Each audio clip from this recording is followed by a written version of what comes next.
रात के 3:30 बजे मेरे घर में 20 से 30 पुलिस वाले आते हैं। मतलब एक अनऑफिशियल रेड होती है, पौड़ियां ला के चढ़ते हैं, मेरे घर के दरवाजे तोड़ दिए सारे। No matter what I said, आप लोग इतने ब्रेन वॉश हो चुके थे कि शाम इदरीस आपको एक बहुत बुरा इंसान लगता था। यही कुछ आज हम देखने वाले हैं जी। शाम इदरीस आ गया है बहुत टाइम बाद और भाईजान बहुत भड़का हुआ है और डक्की साहब पे उसने वीडियो बनाई है और अपने सारे उसने प्रूफ्स दिए हैं जिस टाइम पे डक्की साहब ने उसको जलील किया था। और तो चलिए जी फिर आज शुरू करते हैं कि शाम इदरीस साहब क्या कह रहे हैं डक्की मोज़ेज़ भाई के बारे में, तो देखते हैं फिर। अगर मुझे या मेरे पेरेंट्स में से किसी को कुछ होता है तो ओए होए होए भाई साहब, इस टाइम डक्की इतना शरीफ लग रहा था, ऐसा लग रहा था इस बेचारे पे कितना जुल्म हो रहा है। रात के 3:30 बजे मेरे घर में 20 से 30 पुलिस वाले आते हैं। मतलब एक अनऑफिशियल रेड होती है, पौड़ियां ला के चढ़ते हैं, मेरे घर के दरवाजे तोड़ दिए, सारा कुछ तोड़ दिया, सारे सामान के तोड़-फोड़ कर। शाम साहब ये सारा कुछ दिखा रहे हैं कि भाई साहब उस वक़्त जो मैं रोला डालता था ना कि ये मेरे साथ गलत कर रहा है, किसी को समझ नहीं आती थी, तो अब को सबको पता चल गया है कि ये भाई साहब कर क्या रहे हैं सबके साथ। करने के बाद मेरे पापा को साथ में ले गया और साथ में उनकी बाइक भी ले गया। ठीक है, सोशल ब्लेड इसका गवाह है कि अगर डक्की भाई वर्सेस शाम इदरीस कंट्रोवर्सी ना हुई होती तो आज डक्की भाई ना होता। ये बात बिल्कुल एक नंबर ठीक है भाई। जिस तरह इस बंदे को जलील करके डक्की को व्यूज मिले हैं ना और उसका जो बूस्ट अप हुआ है वो कभी भी ना होता। लेकिन अब आप सोच रहे होंगे व्हाई आफ्टर 7 years मैंने उस वक्त क्यों रिप्लाई नहीं दिया, क्योंकि उस वक्त no matter what I said आप लोग इतने ब्रेन वॉश हो चुके थे कि शाम इदरीस आपको एक बहुत बुरा इंसान लगता था। ये तो हकीकत है भाई। उस वक़्त इस बंदे को जितना उसने जलील कर दिया था ना, ये तो बेचारा ट्रोल हो के इसकी इतनी बुरी हालत हो गई थी, इसने कुछ भी कहना। अब भी बेचारा मुझे तो ना इस पे देख के हंसी आ रही है, मासूम ये बेचारा, इसको इतना उसने जलील कर दिया था कि इसकी बात पे किसने यकीन करना था। लेकिन in the last 7 years Ducky की असलियत आप सबके सामने खुद ब खुद ही आ गई। आई ऑल्सो लेट एवरीथिंग गो क्योंकि मैं सोचता था डक्की मैच्योर हो चुका है। जैसे ही वो बड़ा यूट्यूबर बना उसने छोटे यूट्यूबर्स को इंसान समझना ही छोड़ दिया। आज ये है ना बात, ये है ना काम की बात पता चलेंगी जो आपने 7 साल में कभी नहीं सुनी। Please make sure to watch this video till the end because all the hypocrisy is going to be exposed today. इसके बाद डक्की ने ये क्लेम किया कि मैंने उसके YouTube चैनल पर एक स्ट्राइक लगाई और उसका Facebook पेज उड़ा दिया। वैसे मुझे एक बात बताओ, एक बंदा जो आपकी बर्थ को एक एक्सीडेंट बोले, आपकी फैमिली के बारे में बकवास करे, या फिर आप YouTube और Facebook से रिक्वेस्ट करोगे कि इतनी गलीज वीडियो डिलीट हो जाए। ये बात सब जानते हैं कि Facebook और YouTube सिर्फ एक स्ट्राइक पे किसी का भी पेज रिमूव नहीं कर। बिल्कुल ठीक बोल रहा है भाई। उस टाइम इस पे इतनी कोई तगड़ी किस्म की उसने वीडियोस बनाई, इतना वो फुल पीक पे जा रहा था। और ये भाई साहब ने अब उसको जब इतनी गंदी वीडियोस बना रहा था, इसकी फैमिली को इसको गालियां दे रहा था, तो उसने तो भाई फिर इसने क्या करना है, इसने तो फिर स्ट्राइक ही भेजनी है। However, अगर आप अपलोड करते रहें ऐसा कंटेंट और ऐसी चीजें जो कम्युनिटी गाइडलाइंस के खिलाफ है, ऐसा ही है। then Facebook will take action and remove your page. Yes. Ducky was uploading dirty things about me, my family, and that's why his page was removed. Ducky is absolutely right. उसने मुझे email भी की होगी, लेकिन मैंने उसे कोई reply नहीं दिया। ऐसा ही है। क्योंकि मैं ऐसे इंसानों के मुंह नहीं लगना। हाँ जी, भाई साहब ऐसे इंसानों के मुंह नहीं लगना चाह रहे थे, क्योंकि उस वक्त डक्की साहब ने फुल जलील किया हुआ था भाई को, तो कैसे भाई बात करेगा ये। लेकिन वो रुका नहीं, फेसबुक पे, ट्विटर पे वो गंदी गंदी बातें लिखता गया। ये मेरी इस स्कैम इबलीस पे आखिरी वीडियो है। कोई भी बंदा जो अपनी तरफ से कॉन्फिडेंट होता है ना कि उसने कुछ गलत नहीं किया, वो ना तो कमेंट बैन करता है ना तो कमेंट डिलीट करता है। वाह वाह वाह, क्या ही कमाल उस टाइम पे लग रहा था भाई। अच्छा, डक्की भाई का चैनल खोल रहा है ये।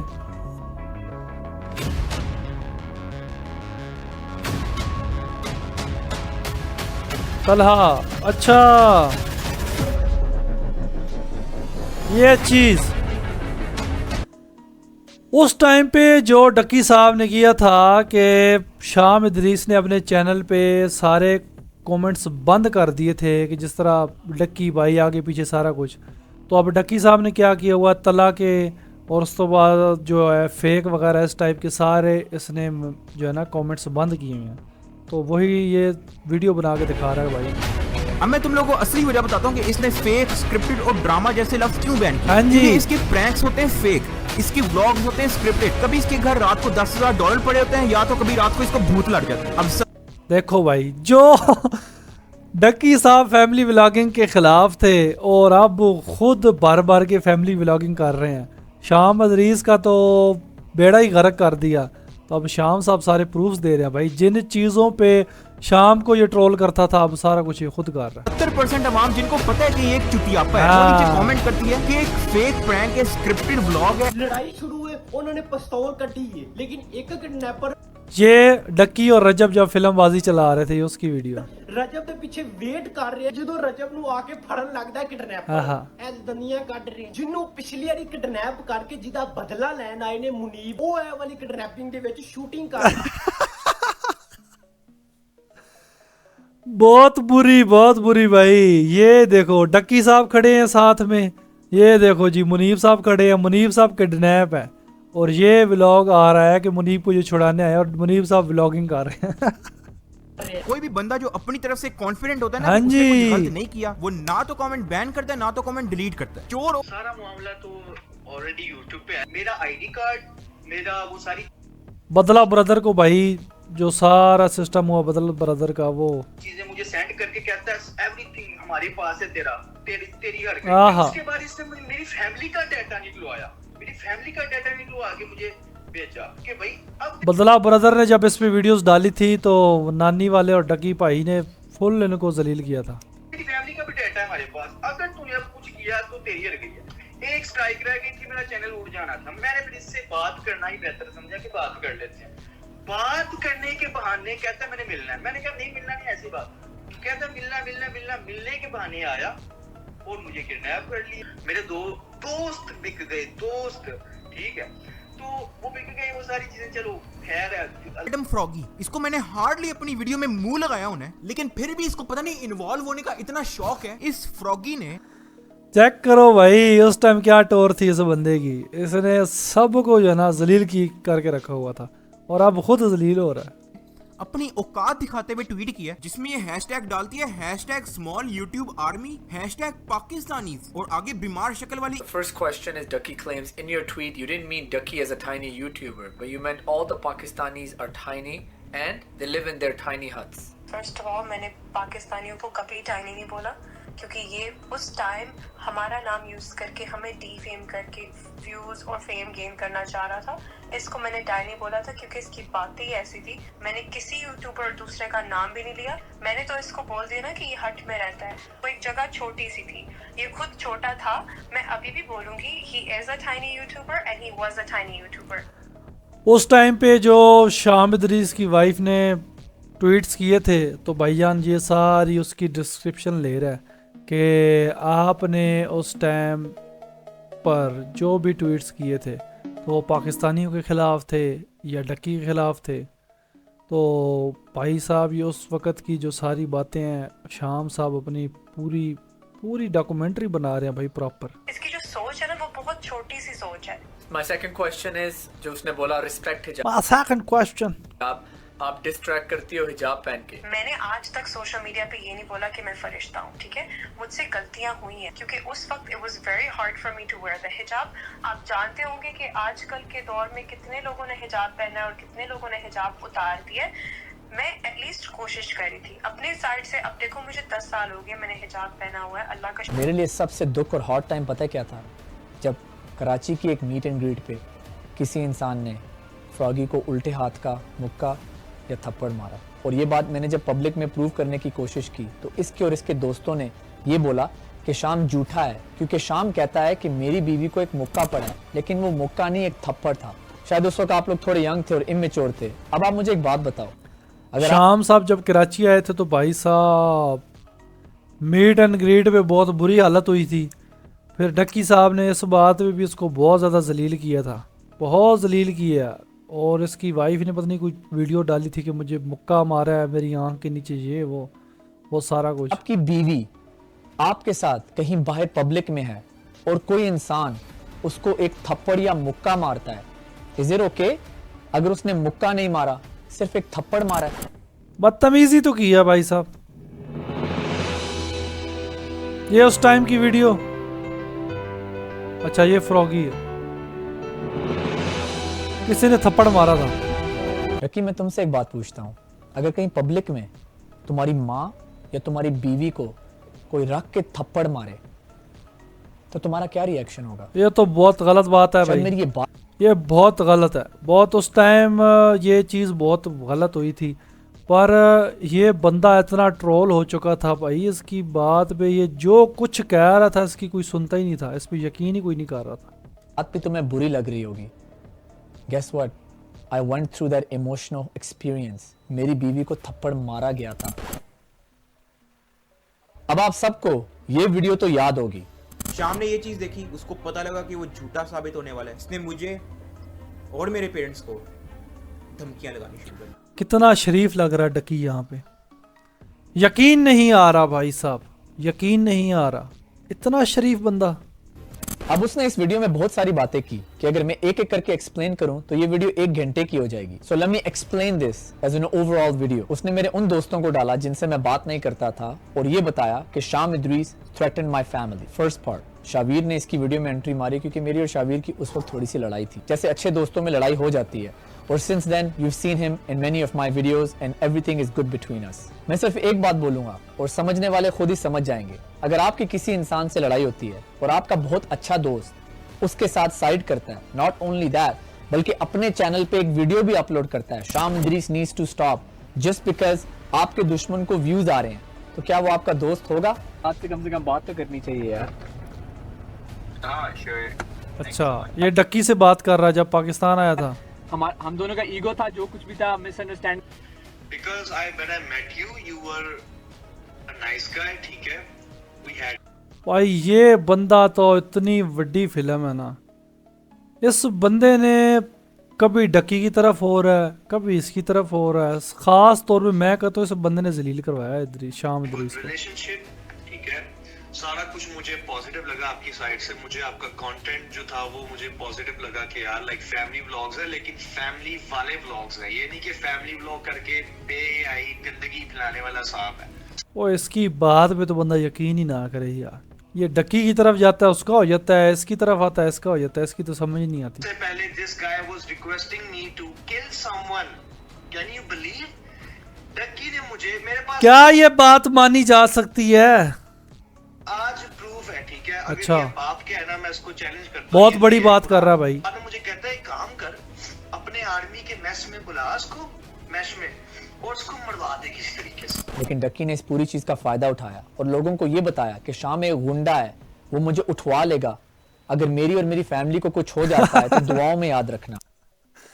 उस टाइम डक्की ने ऐसे रोने धोने वाली वीडियोस डाली, मुझे दुआओं में याद रखना, मुझे कुछ हो जाता है मेरी फैमिली को हो जाता है, ओए ओए ओए। और अगर मुझे या मेरे पेरेंट्स में से किसी को कुछ होता है तो दुआ में याद रखना। दुआओं में लेकिन याद अब कुछ रखें। साल बाद असलियत तो आपके सामने आ ही गई। और अब हर किसी को धमकी लगा रहा है, हर दूसरे बंदे को जलील कर रहा है।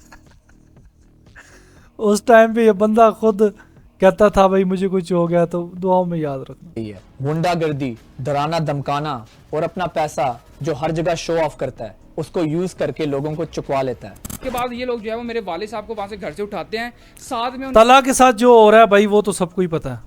उनकी जो बाइक नहीं मैंने उनको गिफ्ट की थी 3 लाख रुपए की 125, वो भी चौक के ला गए। और पिछले 15-20 दिनों से तो वैसे ही मैं अपने घर गया ही नहीं। उसके अलावा मेरा कारोबार सारा का सारा बंद है, मेरी सारी की सारी टीम वापस चली गई अपने अपने घरों में। मुझे डेली लाखों का नुकसान हो रहा है, ऊपर से मुझे इस पर भी धमकाया जा रहा है कि तेरा काम तबाह कर देंगे, तुम्हें काम नहीं करने देंगे, तुम्हें ये कर देंगे वो कर देंगे पे आते हैं। और देखिए ये अगर बात मेरे तक रहती ना तो शायद मैं थोड़ा सा किसी तरीके से राजीनामे की तरफ आ जाता या चीज़ों को हम कंट्रोल कर लेते, लेकिन मैंने मेरे प्यो दी कसम है जो मैं पीछे हट ओए जाऊँ। ओए ओए, बंदा भाई इस टाइम फुल जोश में है। मैं हर किसी, मैं जहाँ तक जा सकता हूँ ना लीगली तौर पे मैं जाऊंगा। I have everything on you, your child, your wife. ये बदला ब्रदर और इसकी जब कंट्रोवर्सी चल रही थी तो ये उस टाइम की वीडियो है। Your sister। और तकलीफ से याद आया जब मैंने सहर हयात पे एक्सपोज बनाया था के जरिए नेक्स्ट एक्सपोज बनाने से रोक रहा था, ये तो आहिस्ता आहिस्ता हमारी सारी पोलें खोल देगा। देखो डक्की, मुझे चुप करवाना ना, मुझे चुप करवाना चाहते हो ना तो मर्दों की तरह दलील के जरिए चुप करवाओ, दलालों के जरिए ना करवाओ। Teaching a skill online is not wrong, लेकिन fraud Teaching a skill is wow। यार एक तो इंग्लिश इसका एक्सेंट इतना वो हंसी आती है मुझे तो। नहीं करना चाहिए। डक्की से 1 महीना पहले मैंने भी एक प्रोग्राम लॉन्च किया। प्रोग्राम? इसका नाम है millionairinfluencer.com। भाई इसके नाम और इसकी ना कोई सीधा नहीं होता, मिलियनर इन्फ्लुएंसर, पता नहीं अजीब अजीब, एक तो इसके प्रोग्राम होंगे, अजीब अजीब नाम रखेगा ऊपर से, और फिर डक्की जैसे आगे जलील कर जाते हैं। जहां पर मैं लोगों को सिखाता अच्छा हूं। जी, millionaire influencer, all you need is a phone and internet. भाई ठीक है जी, no investment needed. Sham Idrees. How to become a YouTuber, how to get over hate, Get over things hate. जो मैं गेट ओवर हेट। ओ भाई हेट से कैसे तू गेट ओवर बताएगा? तू तो खुद हेट के जब्त में आ गया, 7 साल तेरे गुजर गए हैं, तू कैसे बताएगा गेट ओवर हेट? अभी तक तू बाहर नहीं निकला वहां से। मर्जी है भाई तेरी। मैंने लर्न किए हैं इन द लास्ट 12 इयर्स। लेकिन डक्की अगर तुम एक 12 ईयर प्रोग्राम लॉन्च करो और फिर अपने पार्टनर्स के साथ डिस्कस करो, वो पार्टनर्स जो चाहते हैं कि लोगों को अब डक्की को ये जलील कर रहा है और अपना साथ में कोर्स बेची जा रहा है। समझ नहीं आती इन कोर्स से कि ये करना क्या चाहते हैं। हर दूसरा बंदा वो गलत है, अच्छा मैंने भी एक कोर्स लॉन्च किया, वो जरा आप देख लो। फुद्दू बना के उनसे पैसे निकलवाएं। That's the wrong mentality। हाँ, शायद हाँ, तुम्हारा हाँ। प्रोग्राम भी अच्छा हो, शायद तुम लोगों को एक अच्छी चीज सिखा रहे हो, लेकिन इशू इज तुम और तुम्हारे पार्टनर्स की नीयत ही खराब है। हाँ जी, ये असल है बात। अब नीयत खराब है ना, लोगों को पता चल चुका है कि ये चीज क्या हो रही है। कंक्लूजन। आई होप कि अब आपको ये समझ तो आ गई होगी कि 7 साल पहले जिस इंसान को आप मासूम समझते थे वो असल में कितना बड़ा क्रूक है। उसने सारे पाकिस्तानी भाइयों और बहनों को कितना बेवकूफ बनाया, मुझे फेक और क्रिंज कहा, मुझे गालियां दी, बोला शाम इदरीस दल्ला है, स्कैम इबलीस। मेरे डैड का नाम है Idris, which is also a profit name. आप 1 मिनट के लिए सोचो कि मेरे डैड को कैसी फीलिंग आई होगी जब उनके नाम को इबलीस कहा गया। ये वो चीज़ें हैं जो शायद आप लोग कभी समझ भी नहीं सकते। मेरी पूरी फैमिली को इतनी हेट मिली, मेरी वाइफ को अटैक किया गया, जिस कंटेंट को वो क्रिंज कहता था, जिस कंटेंट का वो मजाक उड़ाता था। ये बात तो सही है भाई, जिस चीज़ को वो कहता था गलत है, आज वो वही कर रहा है। फैमिली व्लॉगिंग के बहुत वो खिलाफ था और उसी वजह से इतनी ऊपर आया है, और अब वही खुद ही फैमिली व्लॉगिंग कर रहा है, वही टॉपी ड्रामे खुद कर रहा है। आज उससे 10 गुना बुरा कंटेंट वो खुद बनाता है। यस, चलो, ये भाई बात बिल्कुल ठीक है भाई साहब, इस बात पे हम आपके साथ हैं। मुझे तो वो बाहर का समझता था, एक कनेडियन पाकिस्तानी, लेकिन ये देखो कि वो अपने पाकिस्तानी यूट्यूबर्स के साथ करता क्या है। मैंने 7 साल पहले सब्र करके सब कुछ अल्लाह पे छोड़ दिया, यहाँ तक कि इससे सलाम दुआ भी शुरू कर दी। And over the years I have always been nice to him. Ducky, तुमने क्लेम किया कि मैं पाकिस्तान आया अपनी रेपुटेशन बचाने, पैसे कमाने। तुम ये सोच सकते हो कि शायद YouTube पे मुझे उतने व्यूज नहीं आते जितने कभी आते थे, लेकिन अल्लाह ने मुझे लास्ट 7 इयर्स में जिंदगी में बहुत सक्सेस दी, बहुत रिस्क दिया in my other businesses and on social media in general. लेकिन अल्हम्दुलिल्लाह आज भी मैं बहुत खुश हूँ क्योंकि मैंने कभी किसी का हक नहीं मारा। #डक्की अपोलोजाइज को वायरल करो। मुझे डक्की से कोई अपॉलोजी नहीं चाहिए, लेकिन ये सारे पाकिस्तानी यूट्यूबर्स जिनके साथ ये इतनी बुराइयां कर रहा है, इन सबको अपॉलोजी करना बनता है। हाँ And to you, जी। डक्की, अभी भी वक्त है, आंखें खोलो, अपॉलोजाइज करो। अगर इनमें से भी किसी और ने सब्र कर लिया, so this time you will be finished. जो सताता है चुप हो जाओ, जो सताता है चुप हो जाओ। अल्लाह की कसम, आप ऐसी ताकत। ये बात तो बिल्कुल ठीक है। ये सारी चीज़ें शाम इदरीस करता था, डक्की उसके पीछे पड़ा रहा और अब उसने खुद करना शुरू कर दी। बनोगे कि पहाड़ भी रास्ता देंगे। शाम इदरीस ने जो कुछ भी सारी एक्सप्लेनेशन दी है वो तो बिल्कुल 1 नंबर भाई जेन्युइन है। जो कुछ वो कर रहा था आज वो ही चीज़ें वो खुद अप्लाई कर रहा है, सारा कुछ कर रहा है। और शाम इदरीस उस टाइम पे भाई इतना जलील हो चुका था कि अगर वो कुछ बोलता भी रहता उसकी कोई सुनता ही नहीं। पर अब जो चीज़ें हो गई हैं, अब इतना ज़्यादा आवाम में शऊर आ गया, सबको पता चल गया डक्की साहब क्या कर रहे हैं, रजब साहब क्या कर रहे हैं, नानी वाला क्या कर रहे हैं। तो अब उसने देखा भाई ये मौका सही है, तो इस टाइम पे मैं अपनी वीडियो रिलीज़ करता हूँ कि इस टाइम उसने मेरे साथ क्या किया था उस वक़्त। तो बातें तो उसकी सारी सही हैं, जेन्युइन है। और अभी ये वीडियो भाई साहब ने डाल ली है तो पता चलता है इस पे अवाम का क्या रिएक्शन है। तो ये थी कि आज की वीडियो। आई होप आपको वीडियो पसंद आई होगी। अगर वीडियो पसंद आई है तो लाइक कर दें, सब्सक्राइब कर दें, फॉलो कर ले। मिलते हैं जी नेक्स्ट वीडियो में, तब तक के लिए अल्लाह हाफिज़।